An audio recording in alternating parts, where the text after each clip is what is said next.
Juan. ¿Por qué dije Juan? Porque estoy hablando de Juan. 1 Corintios 15. 1 Corintios 15. Vamos a ir desde el versículo 29 hasta el 34 hoy.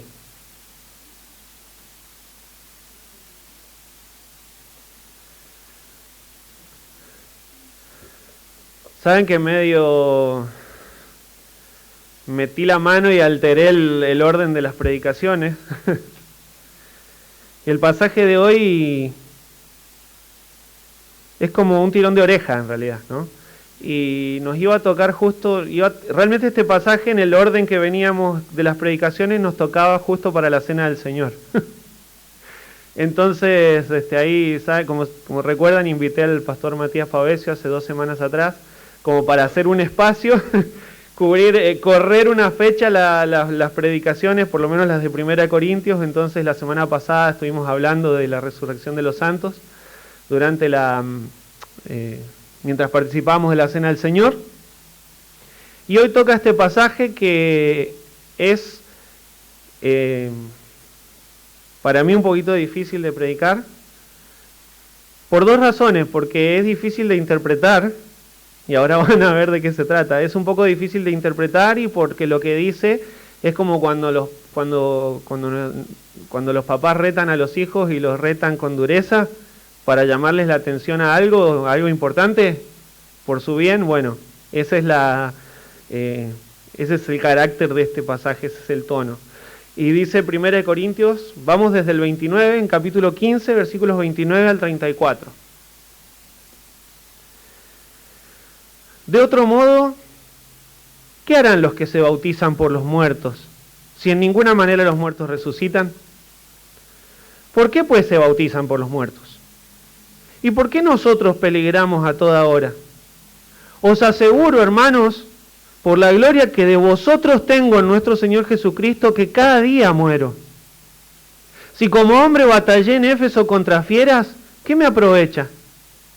Si los muertos no resucitan, comamos y bebamos, porque mañana moriremos. No erréis. Las malas conversaciones corrompen las buenas costumbres.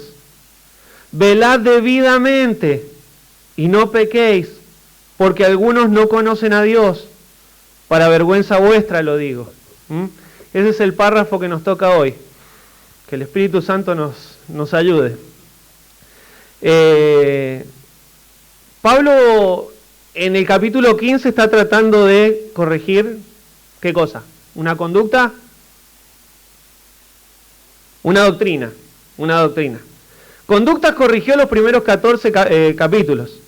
Ahora está tratando de corregir una mala doctrina que había sido introducida a la iglesia en Corinto por algunos herejes.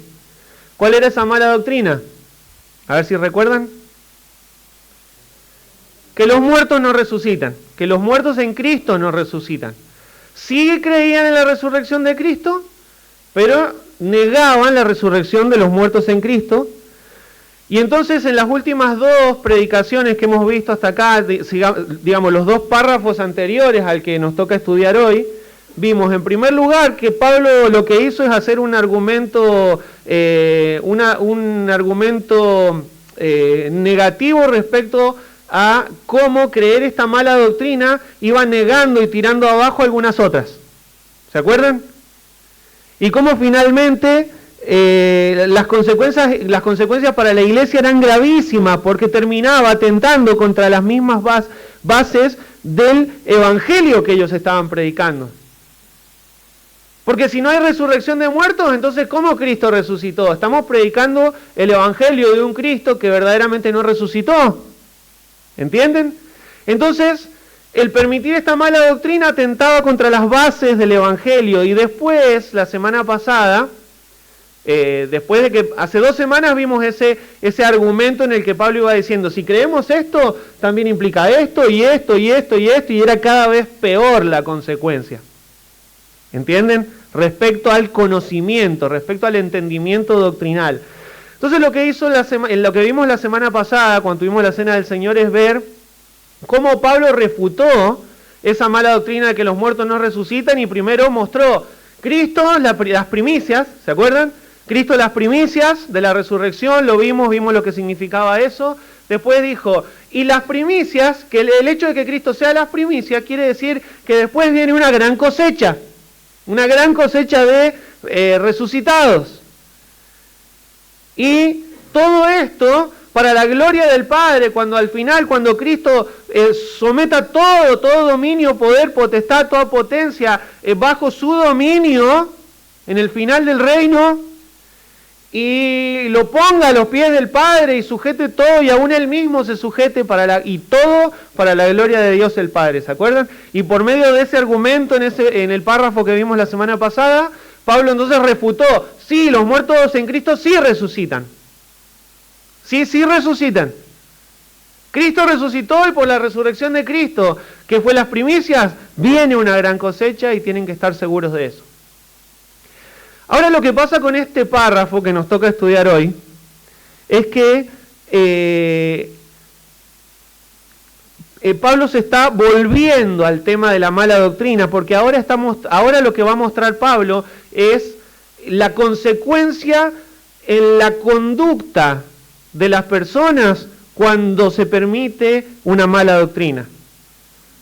Lo que vimos antes es la consecuencia doctrinal, cómo esa mala enseñanza produce una cadena de otras malas enseñanzas.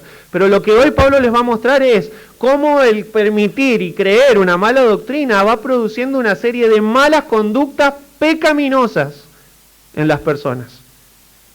Y acá viene la reprensión dura. No sé si algunos, creo que ya varios de ustedes vieron Intensamente 2. Esto es una alerta de spoiler. Si todavía no la viste, hay algo que quiero. No te voy a contar al final, no te voy a decir que al final Riley muere. No, mentira, no muere Riley. Pero hay una parte que está muy bien hecha en la película, en la parte 2. Y es que detrás de las emociones ahora aparece como una especie de aparatito donde se forma una espiral. ¿Cuántos la vieron? Intensamente 2. Bueno, unos poquitos nada más. Se forma como una especie de espiral que cada decisión o cada vivencia en la vida de la protagonista hace que un hilo salga y va formando una espiral ahí. Y a esa espiral le llaman el sistema de creencias. Sistema de creencias. ¿De dónde surgió ese sistema de creencias? De las cosas que ella experimentó y las cosas en las que se afirmó con sus convicciones, por así decirlo, ¿no? Entonces aparece esa espiral de sistema de creencias y en un momento lo que pasa es que le cambian el sistema de creencias. Les estoy contando la película. Le cambian el sistema de creencias y Riley empieza a tener malas conductas. Y es básicamente eso lo que Pablo está queriendo decirles hoy. Cuando te cambian el sistema de... No, ese fue solamente una parte nada más, créanme que hay mucho más. Pero lo que Satanás hace para producir malas conductas pecaminosas en tu vida es cambiar tu sistema de creencias, y eso lo hace por medio de atacar la doctrina. Porque, hermanos, nosotros nos comportamos de acuerdo a lo que creemos. Nos comportamos de acuerdo a lo que creemos, no de acuerdo a lo que decimos. Nos comportamos de acuerdo a lo que creemos. Entonces, cuando la iglesia en Corinto permitió la entrada de esta mala doctrina que luego derivó en algunas otras, no solo torcieron sus creencias, torcieron gravemente la conducta de la vida práctica de los corintios. Y por eso es que ahora van a ver, cuando veamos las consecuencias en la vida práctica que la mala doctrina conduce, yo creo que automáticamente a tu mente, si venís siguiendo todo el estudio de 1 Corintios, se te van a venir a la mente, claro, por eso corrigió este pecado, y claro, por eso este otro, y claro, por eso este otro. Y sí, porque es que esta doctrina que parecía menor o inocente, alteró la conducta de los creyentes. Y eso es lo que Pablo advierte hoy. Mala doctrina o torcer tus creencias afecta gravemente tu conducta en la vida práctica. Nuestro sistema de creencias, por así decirlo, ¿no? No podemos separar, y esta, si querés quedarte con una frase, resumir toda la predicación en una sola frase, sería esta: no podemos separar la doctrina de la conducta. Vuelvo a repetir eso: no podemos separar la doctrina de la conducta. Mala doctrina causa mala conducta. Actuamos de acuerdo a lo que creemos. Y este principio, hermanos, es cierto para cualquier mala doctrina, cualquiera sea. En el caso de los corintios era que los muertos en Cristo no resucitan. Pero sucede lo mismo con cualquier otra mala conducta. Y como dije, el pasaje de hoy es un poquito complicado y con la ayuda del Señor vamos a tratar de interpretarlo a la luz, sobre todo del contexto. ¿Saben por qué hoy lo vamos a interpretar a la luz del contexto? Porque hay sobre todo un versículo en el cual no encontramos apoyo en otras partes de las Escrituras, que es el versículo 29, que es bastante complicado. Lo leemos juntos el versículo 29. De otro modo, ¿qué harán los que se bautizan por los muertos? Si en ninguna manera los muertos resucitan. ¿Por qué pues se bautizan por los muertos? Y bueno, el interrogante, ¿qué onda con esto del bautismo de los muertos? Por los muertos, perdón. Entonces, ¿qué? ¿Había gente que se estaba bautizando en lugar de los muertos? Evidentemente algún tipo de bautismo había. De hecho, había gente que se bautizaba, pero Pablo dice por los muertos. Vamos por partes. Entendamos que sigue hablando de la doctrina de la resurrección. Primero, entendamos que sigue hablando de la doctrina de la resurrección de los muertos, ¿está bien? Porque, de hecho, lo usa como un argumento. Si en ninguna manera los muertos... ¿para qué se bautizan los que se bautizan por los muertos? Si al final los muertos no resucitan, ¿entienden? Entonces sigue refutando esa mala doctrina. Pero como dije, ahora va a mostrar que esta mala doctrina produjo problemas de conducta. Y el primer problema, hay por lo menos 3 problemas de conducta que hoy vamos a ver que la mala doctrina produce, o produjo por lo menos en los corintios y puede producir en nosotros. Y el primero es que si los muertos, en el caso de ellos, si los muertos no resucitan, les dice Pablo, es en vano guardar un buen testimonio. Ahora les voy a explicar por qué entiendo que Pablo les esté enseñando eso. Si los muertos no resucitan, es en vano guardar un buen testimonio. Entonces dice, de otro modo, en las primeras 3 palabras, de otro modo, refiriéndose a lo de la semana pasada, que Cristo resucitó, que los muertos son la gran cosecha. O sea, si no fuera que Cristo resucitó siendo las primicias, y si no fuera verdad que luego va a haber una gran cosecha de santos resucitados, y si no fuera verdad que Cristo va a establecer un reino absoluto para luego entregarlo todo bajo el dominio del Padre, ¿qué harán los que se bautizan por los muertos? Y ahí está quizá la frase más difícil de todo de todo el párrafo. ¿Qué harán los que se bautizan por los muertos? Y la pregunta entonces es, ¿qué es bautizarse por los muertos? Hay cientos de comentarios, realmente hay un montón de opiniones sobre, cuando vos lees comentarios y opiniones de diferentes teólogos, hay tanta diferencia de opiniones respecto a lo que significa esta frase, así que yo te voy a decir lo que yo entiendo que significa, basándome en el contexto. ¿Está bien? Primero, yo sé que hay algo que no significa bautizarse por los muertos. Primero, que la Biblia nunca enseña que hay que bautizarse por los muertos. ¿Estamos de acuerdo con eso? Y desde ahí en más, ya tenemos una solución. Ahí ya solucionamos gran parte de las hipótesis.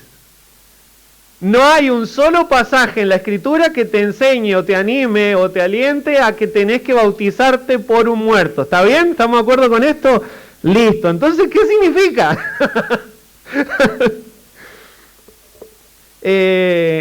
¿Ustedes saben que los mormones tienen esta práctica? que los mormones sí hoy en día se bautizan por los muertos y toman su doctrina desde aquí. Hay una regla de la hermenéutica, de la interpretación de las Escrituras, y es que nunca tenés que basar una doctrina en una pregunta, y menos cuando hay una sola mención de tal asunto en las Escrituras. Así que están los mormones, al sacar su doctrina de ahí, están violando por lo menos al menos 2 o 3 reglas de la hermenéutica para interpretar las Escrituras de forma correcta. Pero sí, ellos tienen esta práctica de bautizarse por los muertos. Ahora, si fuera que de verdad el Señor está enseñando a bautizarse por los muertos, esto implicaría creer en la herejía de que de alguna manera el bautismo influye para la salvación, ¿entienden? Y sabemos que la salvación no es por obras. Sabemos que el bautismo es una obra de fe, es un paso de obediencia, es una obra que la salvación produjo, pero no que el bautismo influya en tu salvación, o que sea de alguna manera necesario para que seas salvo. Nosotros creemos y entendemos que las Escrituras hablan de una salvación por gracia que no requiere obras. El bautismo no salva. El bautismo no salva ni a vivos ni a muertos. Es la fe en el Señor Jesucristo y su gracia la que salvan. Por gracia sois salvos por medio de la fe. Y esto no es de vosotros, es un don de Dios, es un regalo de Dios. No por obras, para que nadie se gloríe. Entonces, bautismo para salvación, ni de vivos ni de muertos, el bautismo no salva de ninguna manera. Además, creer que vos te podés bautizar para que un muerto, en lugar del muerto que no se bautizó, pueda llegar a ser salvo de alguna manera, implicaría, miren cómo nos vamos convirtiendo más y más en herejes, implicaría que de alguna manera yo pudiera influir en la salvación de otra persona, ¿entienden? Que de alguna manera yo pudiera hacer algo para que la otra persona sea salva, cuando sabemos que para salvar Dios trata de manera soberana e individual con cada persona. ¿Amén? Es un trato de Dios con la persona. ¿Sí escucharon esa frase de que Dios tiene hijos, no nietos? Dios no tiene nietos, tiene hijos. Quiere decir que los hijos de los creyentes necesitan también poner su fe en Cristo.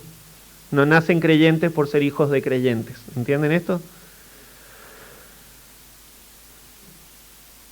El apóstol Juan escribió: mas a todos los que le recibieron, ¿a quién? ¿De quién está hablando? De Cristo, ¿no? A los que le recibieron, a los que creen en su nombre, no a los hijos de los que creen en su nombre, les dio potestad de ser hechos hijos de Dios. Y aclara, los cuales no son engendrados de sangre. ¿Entienden esto? No es que porque vos, un varón creyente y una mujer creyente engendraron un hijo, inmediatamente tu hijo es un hijo de Dios. No son engendrados de sangre, ni de voluntad de carne, ni de voluntad de varón, sino de ¿quién? Dios es el que lo hace. La salvación es obra de Dios. No es ni hereditaria ni por voluntad de otra persona. Entonces bautizarme en lugar de un muerto implicaría que de alguna manera el muerto fue salvo por algo que yo hice en su favor. Lo cual sería una herejía enorme. Entonces, hermanos, nadie puede creer por otra persona o nadie puede bautizarse por otra persona. La persona que murió sin Cristo no va a ser sacada del infierno y llevada al cielo solo porque alguien se bautice por ella. ¿Entendemos esto? Entonces, ¿qué significa? Todavía no lo digo. ¿Qué significa entonces la frase los que se bautizan por los muertos que dice ahí en el versículo 29? De otro modo, ¿qué harán los que se bautizan por los muertos? Y como les digo que no hay otro versículo que nos pueda llegar a arrojar algo de luz sobre lo que significa yo les tengo que decirles lo que la frase para mí probablemente significa, pero no me atrevo a decir, hermano, 100% esta es la interpretación, ¿sí? Quiero ser sincero, quiero ser honesto con ustedes en esto, pero lo que a mí me parece lógico que esto pueda significar es esto, a la luz del contexto. ¿De qué muertos se está hablando en el contexto? ¿Habló de Cristo? ¿Y de quién más? De los muertos en Cristo, ¿se acuerdan? Porque está argumentando en favor de la resurrección de los muertos en Cristo. Entonces, si está hablando de los muertos en Cristo, ¿por qué ahora hablaría de los muertos sin Cristo? Entonces, si en el contexto habla de los muertos creyentes, entendemos que ahora habla también de los muertos creyentes. Entonces, vuelvo pensando ahora en muertos creyentes, no en muertos incrédulos. A ver cómo te suena la misma frase. De otro modo, ¿qué harán los que se bautizan por los muertos creyentes? Si en ninguna manera los muertos resucitan. Y ahora te quiero terminar de resolver la idea, y es que esa palabra por los muertos es la palabra griega huper, que no significa en lugar de. Esa palabra por significa por causa de. Gente que se bautizaba por causa de los muertos en Cristo. ¿Entienden el significado ahora? ¿Les arroja algo de luz? En tal caso, los muertos en Cristo, los creyentes que murieron, hicieron algo que influyó para que los vivos luego crean y sean bautizados. Tuvieron un testimonio. ¿Entienden? Y voy a citar directamente lo que el pastor John MacArthur comenta sobre esto. Dice, una opinión razonable parece ser que los que se bautizan se refiere a creyentes vivos que dan testimonio externo de su fe en el bautismo por agua, porque fueron atraídos a Cristo por la vida ejemplar, la influencia fiel y el testimonio de otros creyentes que después murieron. Y la verdad es que hay tantos casos de esos, ¿no? Personas cuyas vidas fueron fieles al Señor, impactaron a sus familiares, a sus conocidos, y después de que murieron, ese testimonio, el Señor utilizó el testimonio fiel de esa conducta fiel del hermano fallecido para que luego otros sean atraídos a la fe. ¿Entienden? ¿Entienden? Lo que Entonces, los que se bautizan por los muertos, probablemente, y por lo que entiendo del contexto, esté hablando de esto. Personas que vinieron a la fe y dan testimonio público en las aguas del bautismo porque fueron impactados por hermanos que ya murieron, pero que vivieron vidas intachables. Por lo cual el primer punto es de lo que Pablo dice, si los muertos no resucitan, es en vano guardar un buen testimonio. Ahora estos hermanos que murieron guardaron un buen testimonio y estos vinieron a la fe. ¿Y para qué se mataron en guardar un buen testimonio si al final no hay resurrección de muertos? Si no hay resurrección de muertos, ¿para qué guardar una buena conducta? Si no hay resurrección ni vida después de la muerte. ¿Por qué hay personas que vienen a Cristo para seguir la misma esperanza de aquellos que murieron? Y como la mala doctrina afectaba la conducta de los corintios, si los muertos en Cristo no resucitan, ¿para qué guardar un buen testimonio hasta la muerte? ¿Y cómo afectó esa falta de importancia del testimonio a la iglesia en Corinto? Y se empezaron a llevar a juicio delante de los inconversos. Total, el testimonio no importa. Estaban divididos en grupos, se peleaban unos contra otros. Total, el testimonio no importa. Permitían pecados que ni los incrédulos, que eran gravísimos hasta para los inconversos. Cosas que ni aún se nombran entre los de afuera, les dice Pablo. Total, el testimonio no importa. Dejalo que se siga acostando con la madrastra. Nosotros y estaban envanecidos, jactándose de un amor que todo lo soportaba, aún el pecado, ¿no? Y usaban su libertad en Cristo. ¿Se acuerdan que hablamos de este tema también? Estaban usando su libertad en Cristo sin importar cómo eso iba a afectar a los otros. Básicamente, no importa el testimonio, total, no hay resurrección de muertos. Y claro, ahora entendés muchas de las conductas que Pablo viene corrigiendo. ¿Por qué entonces es Si es que Cristo no resucitó. ¿Por qué estos hermanos murieron habiendo guardado un buen testimonio? ¿Y por qué estos otros que vieron el buen testimonio de los muertos ahora siguen por el mismo camino? ¿Para qué? ¿Qué sentido tiene si no es necesario? No hay nada después de esta vida. Segunda doctrina que ataca, segunda mala conducta que producía la mala doctrina que los corintios dejaron entrar. 30 al 32. ¿Y por qué nosotros peligramos a toda hora? Ahora Pablo cuando dice nosotros está hablando de sí mismo y de los hombres que viajaban con él en sus viajes misioneros. ¿Por qué nosotros peligramos a toda hora? Os aseguro, hermanos, por la gloria que de vosotros tengo en nuestro Señor Jesucristo, que cada día muero. Si como hombre batallé en Éfeso contra fieras, ¿qué me aprovecha? Si los muertos no resucitan, comamos y bebamos, porque mañana moriremos. Te lo voy a decir en criollo, lo que dice Pablo. Me la paso exponiendo mi vida, cada día la pongo en riesgo. Hemos estado a punto de morir un montón de veces.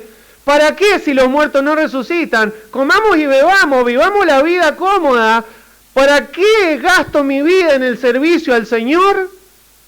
Si al fin y al cabo después de esta vida no hay nada, déjame que la disfrute. Si los muertos no resucitan, es en vano servir al Señor con sacrificio. Esta es la segunda mala conducta que la mala doctrina causó. Si los muertos no resucitan, es en vano servir al Señor con sacrificio. ¿Para qué perder el tiempo sirviendo al Señor? Si esta es la única vida. ¿Para qué perder el tiempo con ministerios? ¿Para qué, hermanos, un misionero lo dejaría todo para ir y servir al Señor en otro lugar? ¿Para qué sacrificar de tu tiempo, de tu fuerza, si no hay nada más allá de esta vida? Y Pablo dice en el versículo 30, ¿por qué nosotros peligramos a toda hora? Me pongo en peligro todo el tiempo por servir al Señor, dice Pablo. Pablo puso su vida en peligro un montón de veces. Creo que 2 Corintios 11 lo tenemos en pantalla, me parece que no, ¿sí? 2 Corintios 11, 23, dice Pablo dando su testimonio, ¿son ministros de Cristo? Como si estuviera loco hablo.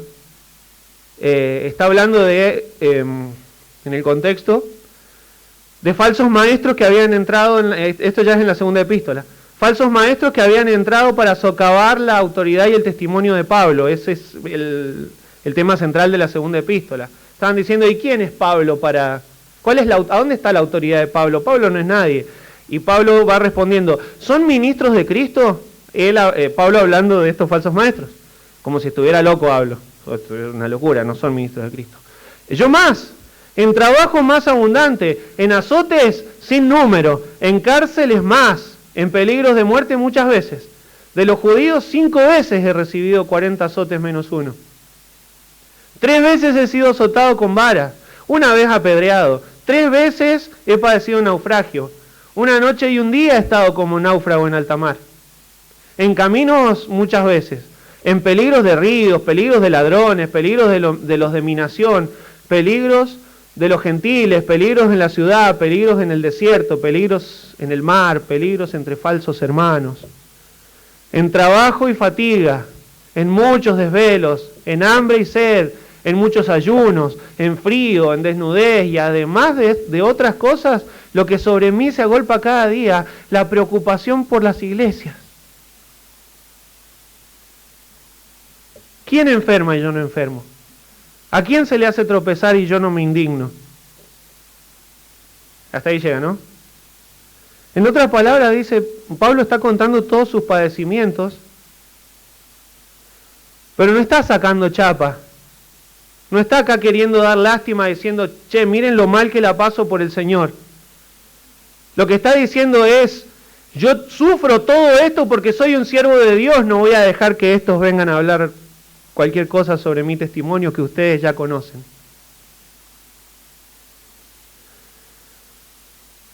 Pero este Pablo era un activista bárbaro. Le gustaba hacer un montón de cosas. No sé para qué, si al final no hay resurrección de muertos. ¿Para qué vivir una vida de pasar por mal, hambre, sed, persecuciones, azotes con vara, cárceles? ¿Para qué sufrir todo eso por Cristo si al final, o sea, te pasaste la vida sufriendo y después de esta vida no hay nada? ¿Vale la pena servir a Cristo?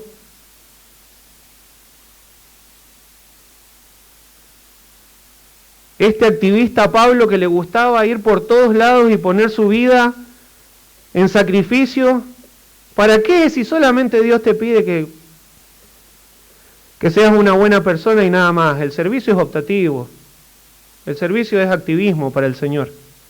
Qué equivocado que estaba el apóstol Pablo en sacrificar su vida para servir al Señor. Dice en Filipenses 3, a fin de conocerle y el poder de su resurrección y la participación de sus padecimientos, llegando a ser semejante a él en su muerte. ¿Saben lo que está diciendo Pablo ahí a los filipenses? Dice, tengo el poder de la resurrección por Cristo, que es lo mismo que les enseña a los corintios. Voy a resucitar porque Cristo resucitó, pero también voy a padecer por Cristo y voy a dar mi vida por la causa de Cristo. Voy a servir a Cristo aunque eso me cueste la vida. Y si no hubiera resurrección de muertos, hermanos, ¿por qué Pablo sirvió y sufrió tanto para el Señor? Entonces, la mala doctrina estaba afectando la conducta en el sentido de que tiraba por debajo el servicio al Señor. Si los muertos no resucitan, es en vano servir al Señor. ¿Por qué nosotros peligramos a toda hora? ¿Para qué me pongo en estos embrollos, dice Pablo, si no tiene sentido? En Lucas capítulo 9 dijo el Señor Jesucristo que si alguno quiere venir en pos de mí, niéguese a sí mismo, tome su cruz cada día y sígame. Esto decía Jesús a sus seguidores, que debían estar dispuestos a poner su vida en sacrificio si era necesario, por la causa del Señor. Para nosotros que somos discípulos del Señor, hermanos, el llamado es el mismo. Amén. A poner la vida en sacrificio. Hermanos amados, os ruego por las misericordias, os ruego por la misericordia de Dios que presentéis vuestros cuerpos en sacrificio vivo, santo, agradable a Dios, que es vuestro culto racional, mi vida convertida en un sacrificio al Señor. Señor, te traigo, como cantábamos recién, que no sea solo una canción. Señor, te traigo acá a tu altar toda mi vida. Señor, te ofrezco mis fuerzas, mi tiempo, mis bienes, mis anhelos, mis proyectos. Señor, no me reservo nada, consumilo todo para tu gloria.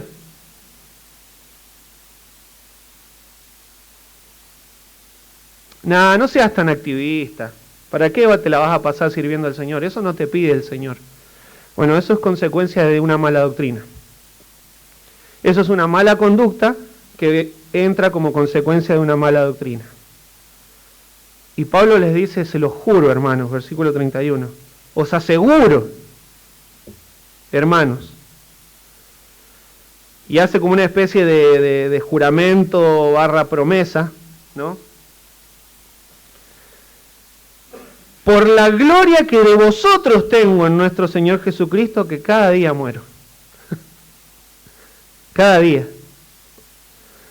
Pablo dice, yo muero todos los días por ser un siervo incansable de Dios. Porque tengo toda una eternidad para gozar del descanso en la presencia del Señor después de la resurrección. No estoy en esta vida para disfrutarla, no estoy en esta vida para pasarla bien, estoy en esta vida para servir al Señor. Preferiría a los Filipenses capítulo 1 versículo 21, me sería mejor morir y estar en la presencia de Dios, pero prefiero quedarme en el cuerpo, lo vimos la semana pasada, porque es lo que conviene. ¿Para qué se quería quedar? Para servir. Para servir. Tengo toda una eternidad para descansar. Y tengo toda esta vida terrenal para desgastarme en servicio al Señor. Para darle hasta el último gramo de mis fuerzas al Señor, porque Él lo merece.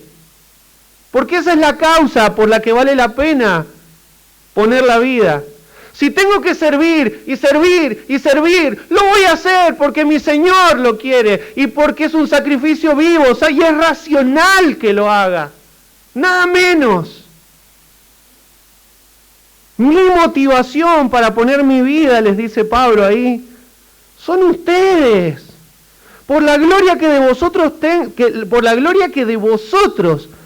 tengo en nuestro Señor Jesucristo, les dice Pablo, ¿vieron? ¿Sabe por qué pongo mi vida en servicio? Por ustedes, les dice Corintios, cada día sufro por ustedes, por sus vidas, por la iglesia de Corinto, y los sufrimientos no son en vano. Cada vez que vienen inconversos a la fe en Cristo, cada vez que personas toman la decisión de dar testimonio de su fe en las aguas del bautismo, cada vez que quieren arrancar un discipulado, cada vez que personas toman decisiones de dejar el pecado, vale la pena dedicar tu vida a servir al Señor. Vale la pena. Hermanos, no es activismo. Es poner mi cuerpo en sacrificio al Señor y es lo racional que lo haga. Y nada menos. Por eso, dice Pablo, vivo y pongo mi vida cada día. Me motiva la gloria venidera y las recompensas eternas, no los placeres terrenales. Versículo 32, y como hombre batallé en Éfeso contra fieras, ¿qué me aprovecha? ¿Para qué? ¿Para qué? Fue mano, ¿no? Si como hombre batallé en Éfeso contra fieras, ¿qué me aprovecha? ¿Qué beneficio saco? Si los muertos no resucitan, comamos y bebamos porque mañana moriremos. Viví la vida, disfrutala, tranquilo.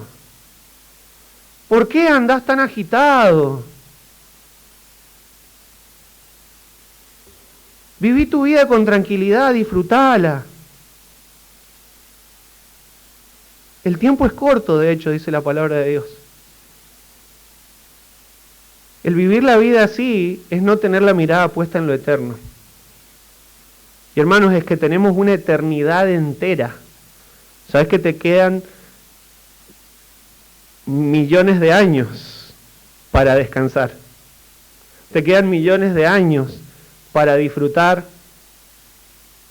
de la comunión, de la presencia del Señor, de los tiempos de alabanza, escúchame, si no servís al Señor en esta vida, ¿cuándo le vas a servir? ¿En la otra? En la otra, no te preocupes. No hay nada que hacer. ¿Sabes por qué? Porque son todos salvos. ¿Entendés?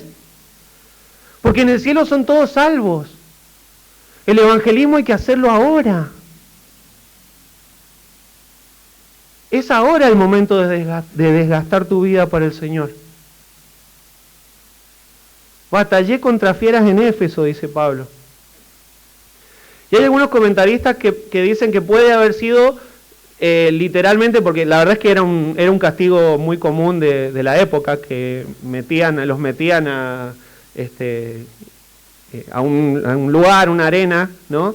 Y les metían animales salvajes, gracias, y los metían y los encerraban con animales salvajes para torturarlos.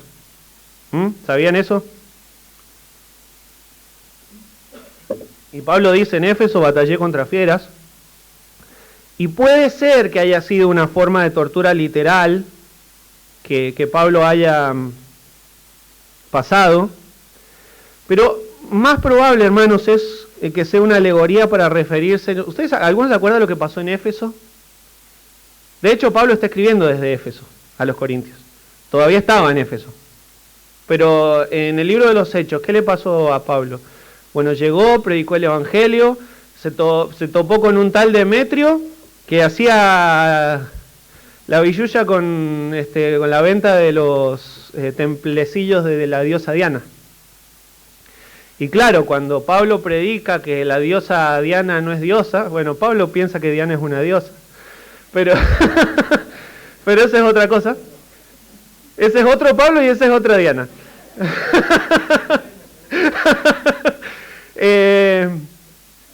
empezó a perder ganancia, y entonces ¿qué hizo? Miren, este Pablo nos está quitando el laburo a todos, y lo quisieron linchar, ¿se acuerdan? Lo quisieron linchar. Y se le vinieron como fieras, como Pablo lo describe acá. Como hombre batallé en Éfeso contra fieras.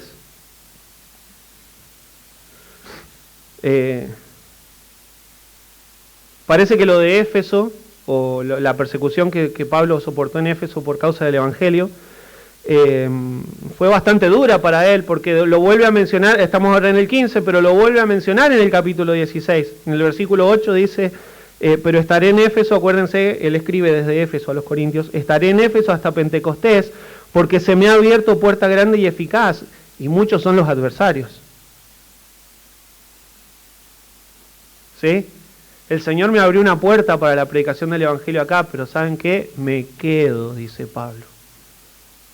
Está lleno de adversarios, pero me quedo, porque la puerta la está abriendo el Señor. A pesar de los padecimientos, me quedo a servir al Señor. Sigo adelante, porque Dios abre puertas para la predicación del Evangelio.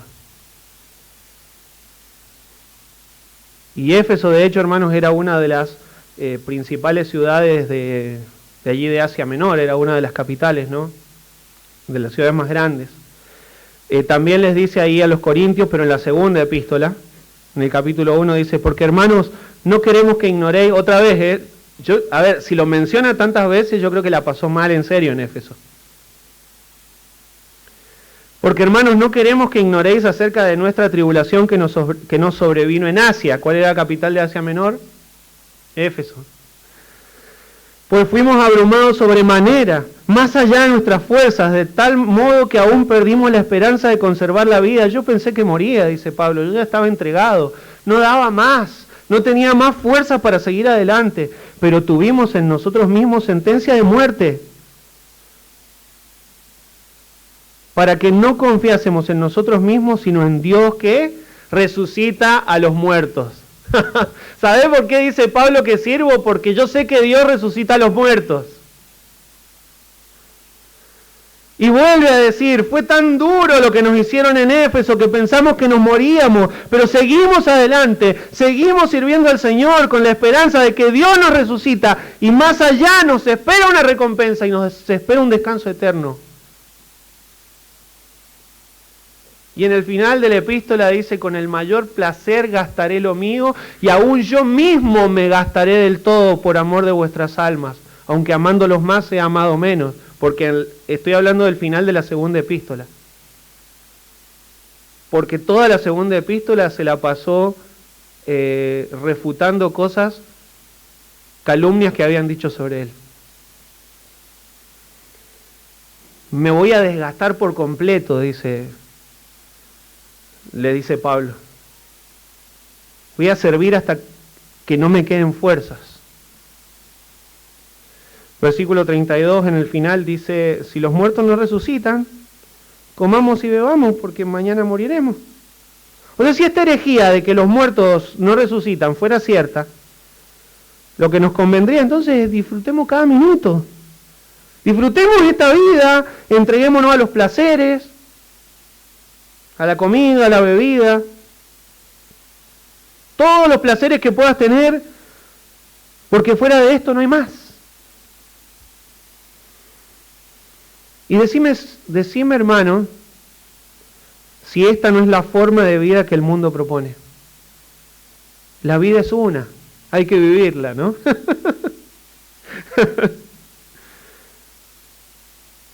Por eso no entienden la forma de vida consagrada que nosotros llevamos. ¿Por qué damos de lo nuestro? ¿Por qué nos damos a nosotros mismos? ¿Por qué nos levantamos temprano con 3 grados bajo cero para ir a la iglesia? ¿Por qué algunos se toman 2, 3 colectivos, un tren y 2 aviones? No tanto, pero... ¿Por qué lo hacen? ¿Están locos? No. Porque saben que esta vida es para gastarla para Cristo y después viene un descanso eterno. Entonces se dan cuenta, hermanos, cómo la mala doctrina afecta la conducta. ¿Cómo afectó la conducta de los corintios y los muertos en Cristo no resucitaban? ¿Para qué vivir una vida de servicio al Señor? ¿Y por qué Pablo tiene que ser tan firme entre los capítulos 12 y 14 respecto a la necesidad de cumplir tu función como miembro del cuerpo de Cristo? Quizás muchos estaban diciendo, ¿y para qué? Si más allá de esto no hay. Comamos y bebamos que mañana moriremos. Entonces te quiero preguntar si estás consagrando tu vida para servir al Señor.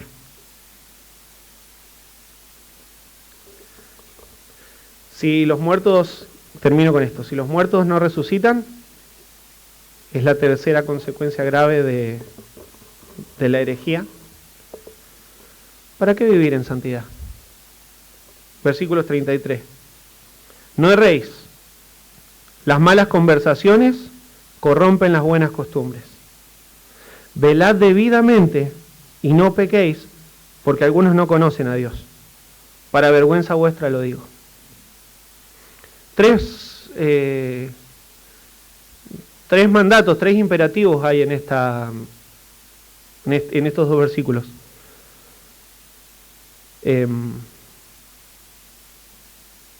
No pequéis, velad, no erréis, velad y no pequéis. No erréis, velad y no pequéis. El primero está en el versículo 33, que es el no erréis, y es un mandamiento, es un imperativo ahí.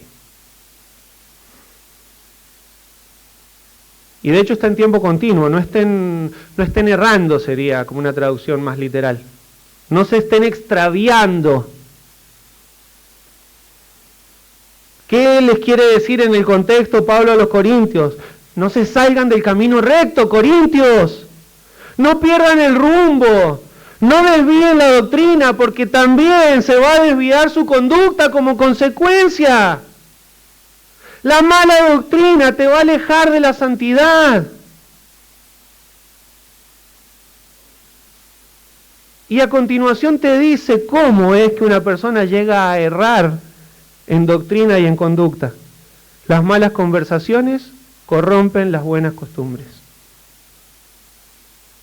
Esa palabra conversaciones en el griego es la palabra homilía, de la cual tenemos homilética, homilía, todo eso, que quiere decir hablar, dar discursos, ¿no? Y más que eso, homilía es como asociarse con una persona interactuando en una conversación en la que nos estamos poniendo de acuerdo. Eso es homilía. Entonces, esto de las conversaciones, como dice acá, malas conversaciones en las que me relaciono y me pongo de acuerdo, Pablo está hablando aquí de las conversaciones que van a desviar tu doctrina. De esas conversaciones que te van a hacer cambiar la conducta y te van a terminar alejando de la santidad.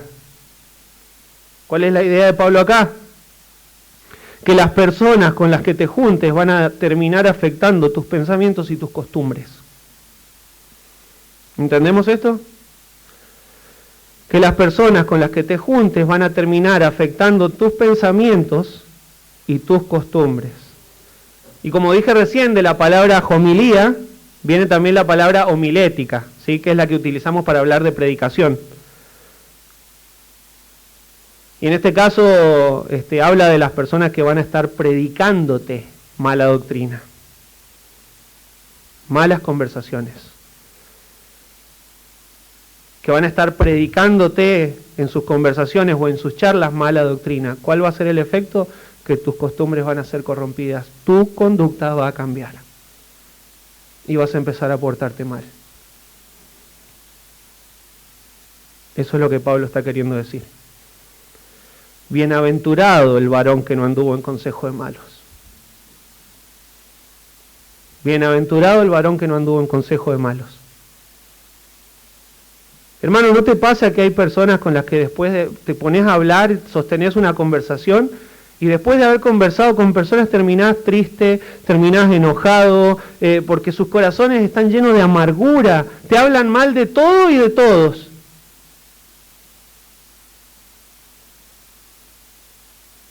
Pero también están las personas con las que vos hablás y salís edificado,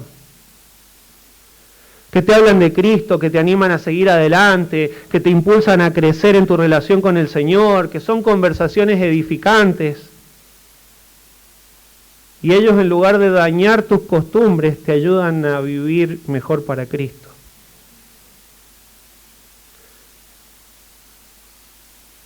Por lo cual viene el segundo imperativo: velad debidamente. Fíjate con quién sostenés charlas. Fíjate con quién te relacionás. Fíjate qué charlas sostenés, porque velad debidamente es literalmente despiértense, sean sobrios, estén atentos a estas cosas. La mala doctrina que proviene de las malas asociaciones va a corromper tu conducta y te va a alejar de la santidad. Y el mandamiento acá es: tened cuidado, tengan cuidado, estén atentos, cuiden sus asociaciones, cuiden sus conversaciones. Y no pequéis, dice en el versículo 34. También un verbo continuo: no estén pecando. Bueno, no, dejen de pecar, no pequéis, dejen de pecar, porque la mala doctrina que están recibiendo los hace pecar con su conducta. Y viene esta frase tan dura y es termina con dureza. El remate del párrafo es bastante duro. ¿Por qué hay que velar debidamente? ¿Por qué hay que procurar no errar y velar para no pecar? Porque algunos no conocen a Dios. Para vergüenza vuestra lo digo.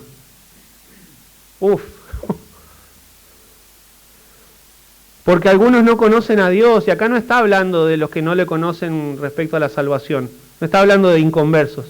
Acá está hablando de personas en Corinto, asociaciones de los corintios, dentro de la iglesia, que son ignorantes respecto al conocimiento de la persona de Dios.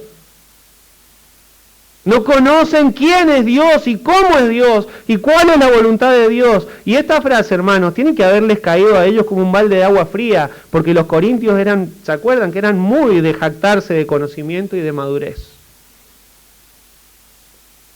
No, nosotros sabemos las Escrituras, nosotros estamos bien espiritualmente, somos firmes en doctrina.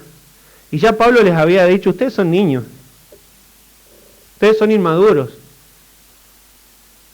Porque lo que sos no es lo que decís, lo que sos es lo que haces.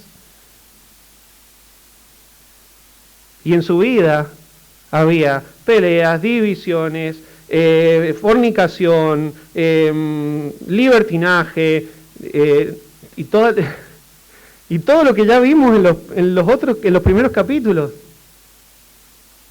¿De qué madurez me hablas? No conocen a Dios. Les dice Pablo, no conocen quién es Dios, porque si conocieran a Dios, no hubieran sido necesarios todos estos capítulos. Para vergüenza vuestra lo digo. Como nuestros padres nos dicen cuando nos retan: vergüenza debería de darte. ¿No? Debería darles vergüenza. No están velando por la doctrina. Se las dan de conocedores, les encanta la sabiduría de los griegos, el conocimiento, la filosofía, les encanta toda la palabrería elevada y no están velando por la doctrina bíblica, y de esa manera están pecando contra Dios.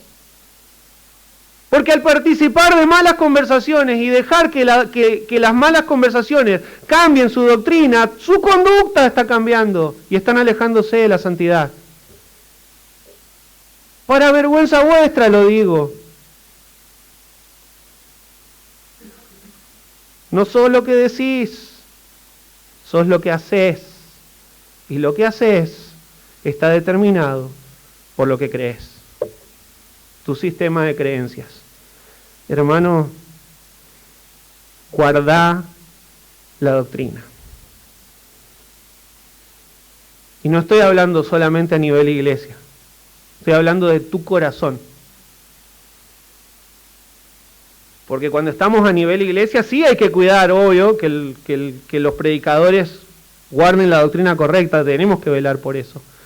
Pero ustedes saben que la mayoría de las veces la mala doctrina no entra desde el púlpito, la mala doctrina entra desde las conversaciones.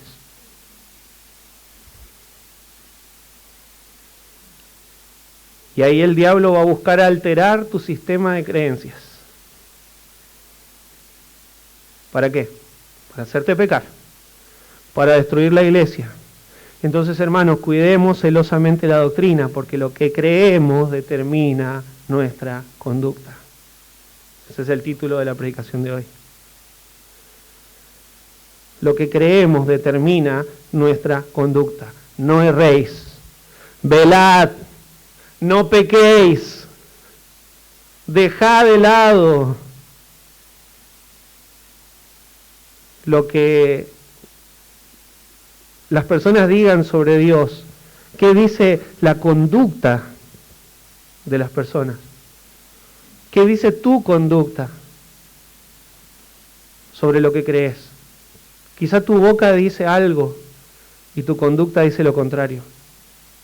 Lo que verdaderamente crees es lo que haces, no lo que decís. Cuida tus oídos, cuida tus amistades, cuida tus conversaciones. No erréis, velad, no pequéis. No erréis, velad, no pequéis. ¿Me ayudan, hermanos, con la música? Si todavía no has puesto tu fe en Jesús, hay una doctrina en la que tenés que estar firme. Hay una doctrina en la que tenés que estar más firme que ninguna, y es en esta. Cristo murió por tus pecados conforme a las Escrituras, fue sepultado y resucitó al tercer día conforme a las Escrituras. Y escúchame, si vos estás firme en esta doctrina vas a ser salvo. Si confesás con tu boca que Jesús es el Señor, y crees en tu corazón que serás salvo. ¿Te pido se pongan de pie un momento?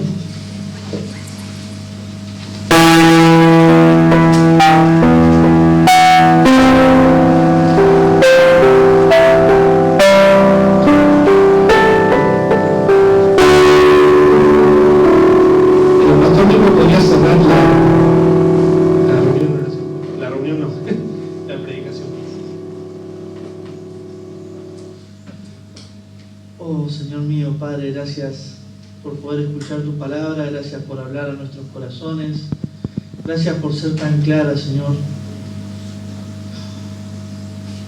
Señor, una vez más pedirte perdón porque cuántas veces no somos conscientes de esto, Señor, de nuestra eternidad contigo, de que esta no es una vida, de que la vida realmente va a comenzar, Señor, cuando estemos allí contigo. Esta es efímera, es tan fugaz, es tan cortita, Señor, y queremos vivirla para nosotros mismos y pensamos en nuestros deseos, en lo que queremos, y en vez de vivirla para ti, Señor, perdónanos por no ofrecernos completamente en el altar ante ti, Señor,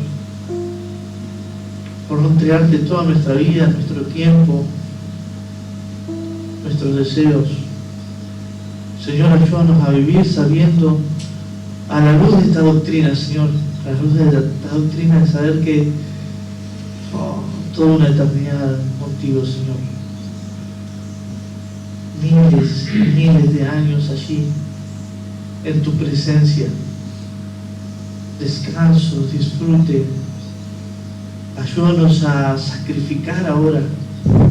Ayúdanos a batallar, ayúdanos a morir a nosotros mismos para poder vivir para ti, porque tú te lo mereces, Señor, porque tú eres digno. Ayúdanos a hacer la tarea que tenemos que hacer ahora, porque ya después ya no será necesario. Oh, qué bendita tu palabra, Señor. Gracias por enseñarnos, Señor, y exhortarnos y llevarnos al arrepentimiento, Señor. Perdónanos Ayúdanos en esto, en el nombre de Jesús. Amén. Gracias. Tomen asiento un momento. Tenemos... bueno,